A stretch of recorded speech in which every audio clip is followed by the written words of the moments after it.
அனைவருக்கும் வணக்கம். குரூப் 4 தேர்வு முறைகேடு வழக்கு சிபிஐக்கு மாற்றம். உயர்நீதிமன்றத்தில் டிஎன்பிஎஸ்சி தகவல்.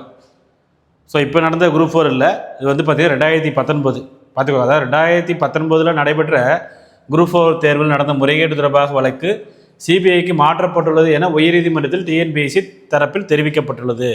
என்னைக்கு தெரிவிச்சிருக்கிறாங்க? 2019 நடந்த முறைகேட்டுக்கு 2025 தெரிவிச்சிருக்கிறாங்க. 2025 தெரிவிச்சிருக்கிறாங்க. ஸோ ஒரு முறைகேடு, அதாவது ஒரு group 4 exam, single largest exam in this world, உலகிலேயே மிகப்பெரிய ஒரு தனித்துவமான ஒரு தேர்வு அப்படிங்கிற ஒரு தேர்வுக்கு இவங்க சிபிஐக்கு மாற்றிருக்கோன்னு சொல்கிறதுக்கே இவங்களுக்கு வந்து உயர்நீதிமன்றத்தில் டிஎன்பிஎஸ்சி தகவல் தெரிவிப்பதற்கு அதாவது 6 வருஷம் ஆயிருக்கு. ஸோ இதுதான் இவங்களுடைய வந்து பார்த்திங்கன்னா ரொம்ப முக்கியமான ஒரு கேரக்டரிஸ்டிக். இதில் வந்து பார்த்திங்கன்னா அன்று டிஎன்பிஎஸ்சி செயலராக வந்து நந்தகுமார் ஐஏஎஸ் அவர்கள் இருந்தாங்க. அப்புறம் சுதன் ஐஏஎஸ் அவர்கள் கண்ட்ரோல் ஆஃப் எக்ஸாமினராக இருந்தாங்க. அப்புறம் கவர்மெண்ட் மாறினதுக்கப்புறம் உமா மகேஸ்வரி மேடம் ஐஏஎஸ் அவங்க வந்து செக்ரட்டரியாக வந்தாங்க. Ajay Yadav IAS control of எக்ஸாமினராக வந்தார். 2 முறை மாறினாங்க. இப்போ Gopal Sundaraj, John Louis sir வந்து பார்த்திங்கன்னா ஒரு கண்ட்ரோல் ஆஃப் எக்ஸாமினராக இருந்தார், தேர்வு கட்டுப்பாட்டு அலுவலர். இப்போ வந்து கோபால் சுந்தராஜ் வந்து அப்படிங்கிற ஒரு ஐஏஎஸ் ஆஃபீஸர் வந்து செக்ரட்டரியாக இருக்கிறார். கண்ட்ரோல் ஆஃப் எக்ஸாமினர் ரீசெண்டாக சண்முக சுந்தரம் ஐஏஎஸ் அவங்க வந்திருக்கிறாங்க.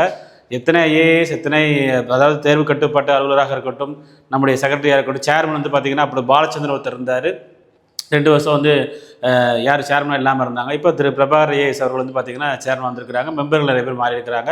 ஸோ இந்த சூழ்நிலையில் வந்து பார்த்திங்கன்னா இதில் எவ்வளோ முக்கியமான ஒரு வழக்கு. இந்த வழக்கை வந்து பார்த்திங்கன்னா சிபிஐக்கு மாற்றிட்டோம் அப்படின்னு உயர்நீதிமன்றத்தில் தெரிவிப்பதற்கு டிஎன்பிஎஸ்சிக்கு 6 வருஷம் ஆகிறது என்றால், இதுதான் வந்து பார்த்திங்கன்னா அதாவது உண்மையிலேயே வந்து இவர்கள் வந்து குரூப் 4 தேர்வை வந்து நல்லா நடத்தணும் அப்படிங்கிற ஒரு எண்ணம் இவங்களுக்கு இருக்குதா இல்லையா அப்படிங்கிறத ஒரு சந்தேகம் வந்து நமக்கு வந்து இருக்குது. ஸோ இதில் நீங்கள் பார்த்தீங்க அப்படின்னா ரொம்ப முக்கியமாக 2019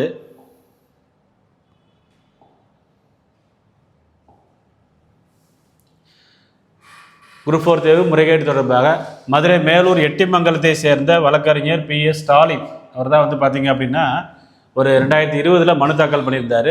குரூப் 4 தேர்வு மாநிலம் முழுவதும் 5574 மையங்கள், 16 லட்சம் பேர் எழுதினாங்க.